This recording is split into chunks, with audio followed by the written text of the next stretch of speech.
Listen, man, there is no way this Nagash fellow did the Holocaust in the Hekara. It's just a high elf conspiracy theory in order to make us Drukari look bad because allegedly we taught this Nagash chap how to make black magic. I mean, if he killed 6 billion of his people, then surely there would be some evidence, Deirdre. But I ask you, where are the bodies, Deirdre? Where are the bodies?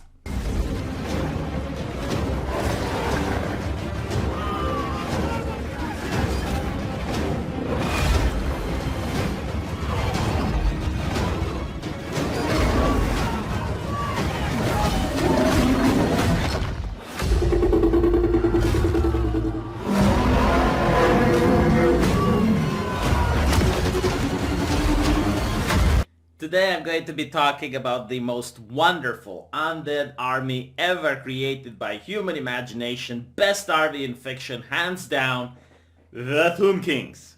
And I'm doing this just so you can see what rich and wonderful lore the people at Games Workshop were able to create in the past, and how undoubtedly Marvel, with their new comic book series, is going to fuck it up.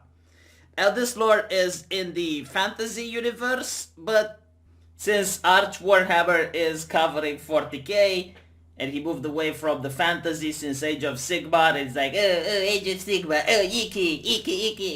I'm not touching that, no more. I will touch it. I will touch everything. I will touch the fantasy. So anyway, without further ado, let's talk about the Tomb Kings.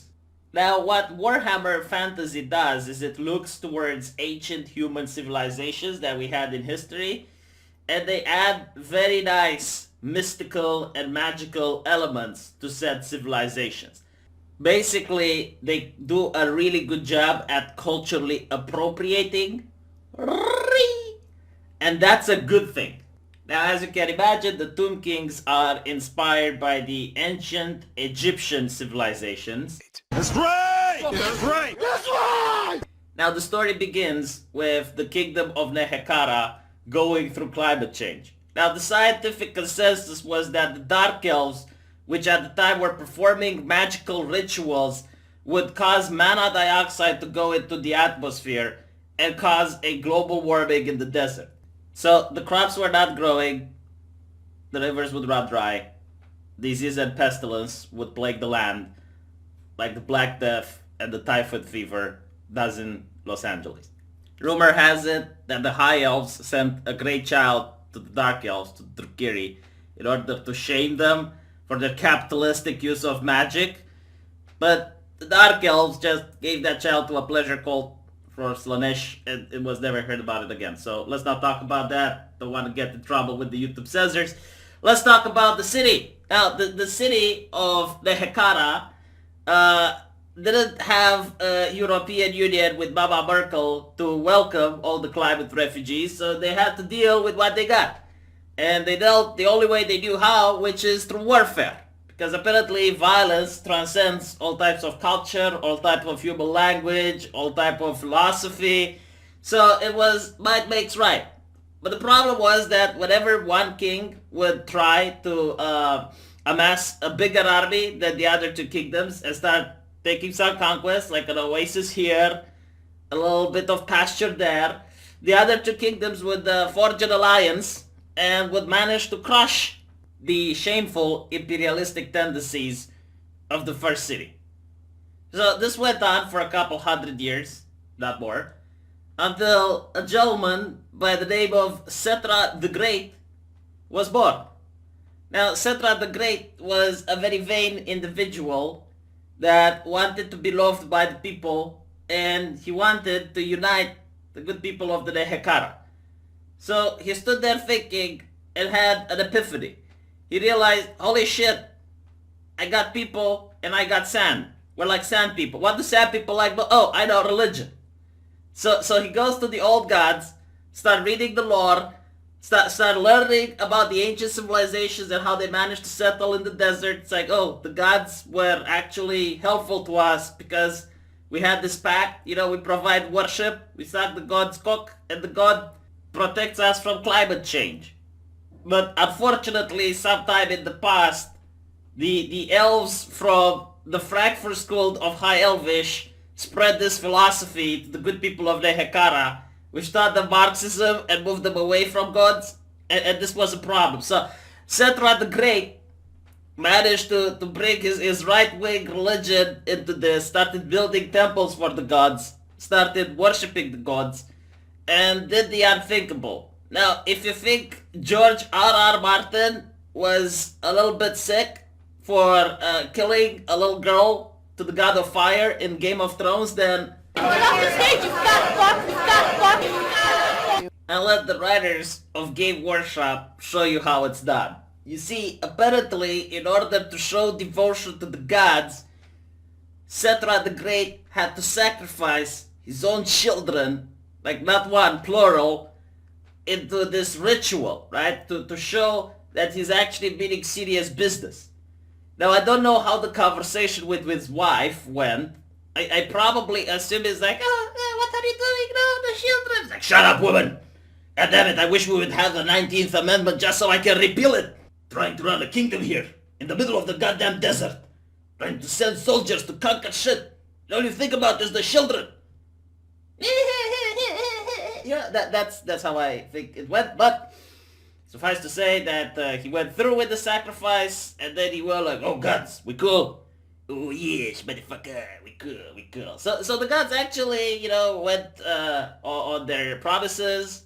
All of a sudden the river started flowing, disease went away from the land, crops started to grow, his army, who was now not having to be vegan and could eat some cows for a change, became muy strong, muy buff, and decided to take on the other kingdoms, and started conquering shit.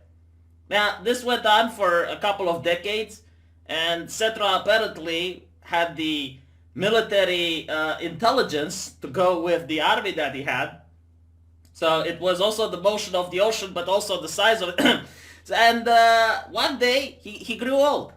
He grew old and managed to get on top of a mountain and looked over his kingdom, and it was like, yeah, man, I am such a strong motherfucker.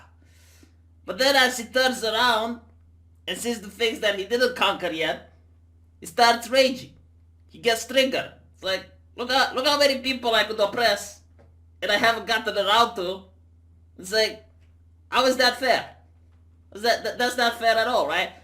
And he becomes really sad and salty about this, because he realizes that no matter how much he conquers, no matter how much he gains, in the end he will lose it all. Not because someone would take it from him, not because he would lose a battle, but because he was immortal and death would eventually come for him. So he goes and he speaks with his boyfriends at the Cult of the Dead, the mortuary priests, and asks them to find a way for immortality. Now, the priests actually do go far and wide. They travel the world in order to find different secrets on how to keep people alive forever. And they don't really find the secret of immortality, but what they do find is how to keep a man from dying for as long as possible. They basically turned Setra the Great into George Soros. Okay, like he's this really old leader with imperialistic worldwide domination ambitions, and he's going to die someday. Like he's not. It's not possible that he is immortal, but that day never comes. Right, and this goes on for a couple of more decades, until eventually the Cult of the Dead has the balls to tell Setra that they don't really have the solution for immortality. And the reason I'm saying have the balls is because these people were keeping it a secret from him, since they knew that this guy was a rager. Like he really didn't like losing, he didn't really like being disappointed. So it's possible that a couple of the members of the Cult of the Dead were killed upon Setra hearing this news. But they managed to calm him down. It's like, maybe in the future we're going to figure out a way. Maybe in the future we're going to find a way to find immortality. So listen, we're just going to build you this really big pyramid like the Egyptians had, and we're going to put you in it. So Setra builds this like gigantic pyramid the size of his cock in the middle of the Nehekara city. And it was supposed to be like the most glorious thing you would ever see. It was like this magical pyramid, right? And they put him asleep. Now, after he dies, apparently other little mini Soroses, they get born and, they conquer more and they die. And apparently there's like 4 dynasties of this shit happening. And they all build their pyramids the size of their cocks, but not a single pyramid is bigger than Cetra's.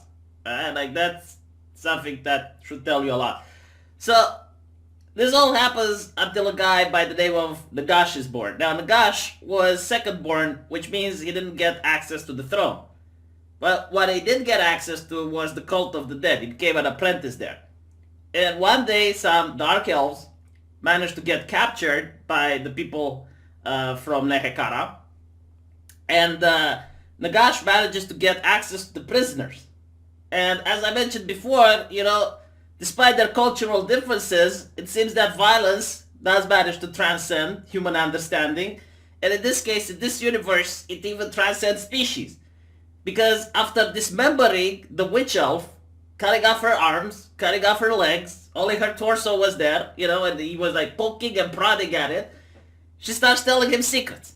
Starts telling him the secrets of immortality, starts telling him the secrets of how to conquer the dead, and then how to resurrect the dead, and all of the good shit that the elves were hoarding. So he does the sensible thing and buries her alive in a tomb. And then he realizes, well, in order to achieve this, I would actually have to be the ruler. So he kills his brother as well. And with blood on his hands, he actually goes into the throne room and sits his ass down the throne, looking at everyone like, we got a problem here? Anyone has a problem? Is that anyone that has a problem? No one has a problem. No one had the problem. So Nagash manages to actually be now the ruler of Nehekara. So he starts building this black pyramid the size of his black cock, which is actually bigger than the pyramid of Cetra, which gets to show you a lot about who Nagash actually is within the lore of Warhammer. And this pyramid is one of magical energies, and apparently it's like cold to the touch, even within the scorching sun of the desert. But the problem was that in order to build this pyramid, you needed slaves, and you needed resources. And by needing these things and raising the taxes, like the leftist that he was, kind of brought his cities into famine, kind of brought his cities on the brink of destruction, which caused a rebellion. Like the the people of Nehekara decided to rise up against him, and he did what any sensible person does. He raised the dead and had an army of the dead against the armies of Nehekara. Now, the problem was that this is the first time ever the dead rose within the Warhammer universe. Like, no one actually seen a corpse walking and fighting.